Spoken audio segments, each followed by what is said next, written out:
Hola, estimados amigos, soy Rogelio Ríos Herrán, periodista e internacionalista. Los saludo con mucho gusto y quiero participarles a ustedes mi comentario del día de hoy que he titulado In God We Trust. Sí, es la frasecita que aparece en los billetes de dólar norteamericanos y que es muy común, de común utilización en la Unión Americana y que usted seguramente ha visto por ahí, no le ha puesto mucha atención. Y bueno, querrá eso decir, por ejemplo, siendo un medio público el dinero que proviene del gobierno, que es un gobierno religioso, confesional, el de Estados Unidos. Sobre eso queremos reflexionar y agregar, por comparación, lo que sucede en México con las referencias religiosas muy frecuentes del presidente Andrés Manuel López Obrador. Suele terminar el presidente Donald Trump, como lo han hecho muchos presidentes en Estados Unidos, sus discursos o mensajes a la nación, los discursos que da el informe a la nación cada mes de enero ante el Congreso, con la frase God bless America, es decir, Dios bendiga a América, Dios bendiga a los Estados Unidos de América. Sin embargo, ninguno de nosotros pensaría, si hemos seguido desde hace tiempo todo lo que sucede en la Unión Americana, que el presidente Trump es una persona particularmente religiosa o que en sus decisiones de gobierno influirán sentimientos o convicciones religiosas de algún tipo. Lo percibimos más bien como a un mandatario de carácter pragmático, a un político que siempre está en la búsqueda de una ganancia política y lo domina, por supuesto, y yo creo que por completo, la cuestión del cálculo político en cada decisión y en cada acción que tome. Entonces, no llegará tanto la influencia más allá de las frases comunes de despedida de los mensajes o de las frases religiosas en los billetes estadounidenses. Sin embargo, en el caso de México, y aquí empieza el primer punto de comparación en torno al presidente Andrés Manuel López Obrador, y particularmente en las semanas recientes, la utilización de símbolos religiosos, de citas bíblicas, nos lleva a recordar que cuando perseguía la presidencia de la República, esta gran coalición que formó de aliados electorales en el 2018, uno de ellos era precisamente el Partido Encuentro Social. ¿Qué tendría esto de particular? Bueno, que esta organización política agrupa en su entorno a muchos grupos evangélicos y cristianos en México que tuvieron mediante esta institución política la oportunidad de participar en la vida pública de México, lo cual además es muy legítimo, no está bajo ningún tipo de cuestionamiento. Llegó así Encuentro Social de la mano del presidente López Obrador, quien ganó la presidencia de la República, dominó con una amplia mayoría de Morena y sus aliados el Congreso y el Senado, y bueno, tuvo un acceso privilegiado a la oficina presidencial, digamos al oído del presidente, acceso que no correspondía realmente a su verdadero peso político. Recordemos que no pasó mucho tiempo para que Encuentro Social perdiera el registro como partido, no cumplió con el porcentaje que establece la ley, el 3% mínimo del padrón electoral. Sin embargo, conserva su vida como partido político, aunque no pueda participar en elecciones, y además como una fuerza política, como decíamos, muy cercana e influyente en la oficina presidencial. Entonces uno no podría menos que tratar de unir estos puntos que se aparecen en la escena y ver esa desmedida influencia política de los evangélicos, grupos evangélicos en México organizados a través del Partido de Encuentro Social y movimientos afines,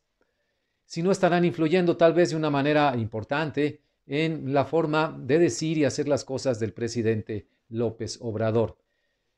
Recurre frecuentemente a las citas bíblicas. Es común en las conferencias matutinas del presidente López Obrador estas largas admoniciones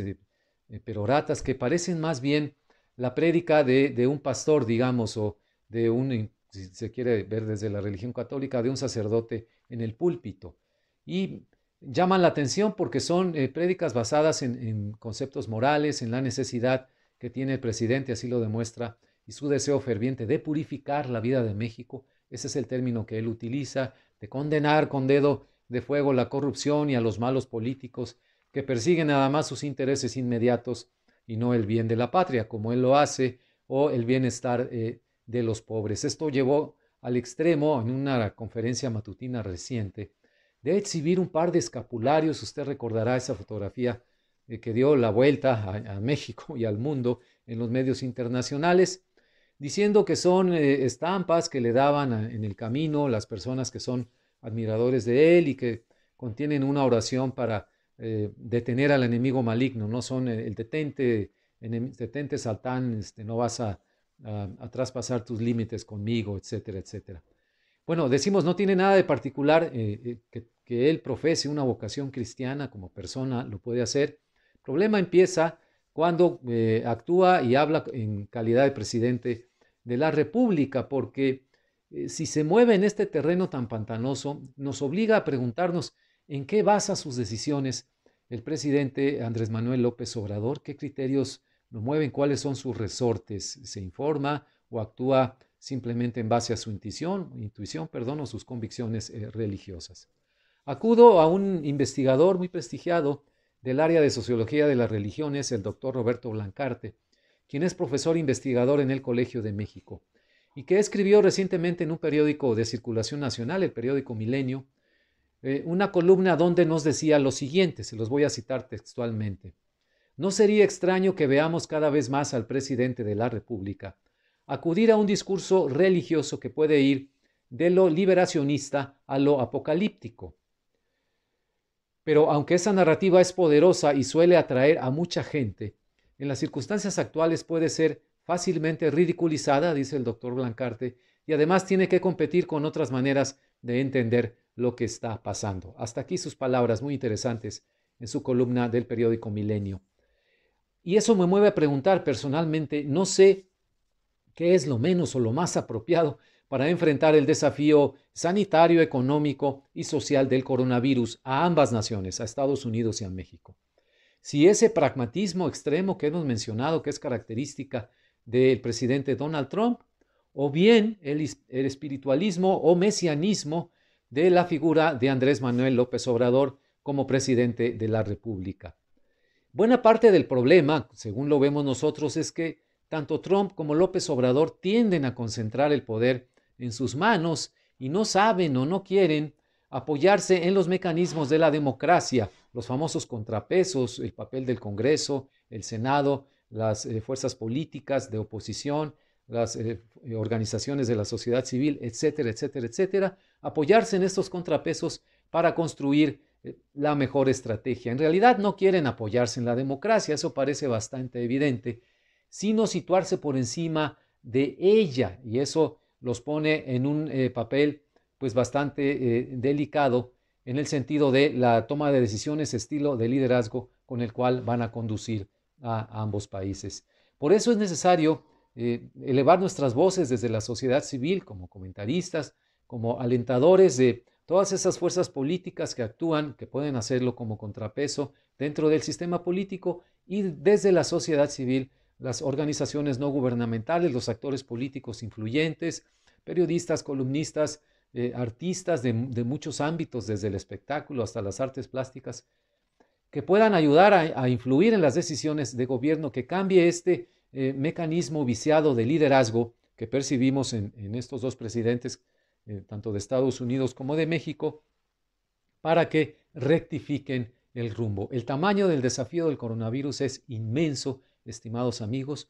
No podemos quedarnos circunscritos a este modelo de liderazgo muy cerrado, ajeno a las prácticas democráticas y cuyas consideraciones van desde lo excesivamente pragmático, el cálculo político en todo momento, hasta las actitudes mesiánicas, espiritualistas, religiosas del presidente López Obrador. Porque al verse acorralados estos dos políticos, tanto Donald Trump como López Obrador, por las circunstancias actuales, la tremenda crisis económica que se nos viene encima, la posibilidad de un descontrol, un desbordamiento de los contagios del coronavirus, entonces no sabemos cómo vayan a reaccionar si no existen, repetimos, estos contrapesos en ambos lados de la frontera. Por eso retomo la frase que inicié, con la cual inicié este comentario. In God we trust. En Dios confiamos, recemos por nuestros líderes, cada quien desde su fe religiosa, y que pues realmente los ayude a iluminar, a rectificar de alguna manera. Eso, y por supuesto, sin dejar de lado lo que todos podemos hacer como ciudadanos desde la sociedad civil, en nuestras posiciones de influencia, ponerlas al servicio precisamente del bien público, del bien común, no del cálculo político o del cálculo mesiánico de cualquier gobernante. Muy bien, le agradezco mucho que me haya acompañado el día de hoy. Me puede escribir si usted gusta al correo electrónico rogelio.rio60@gmail.com. Por lo pronto les digo, hasta pronto.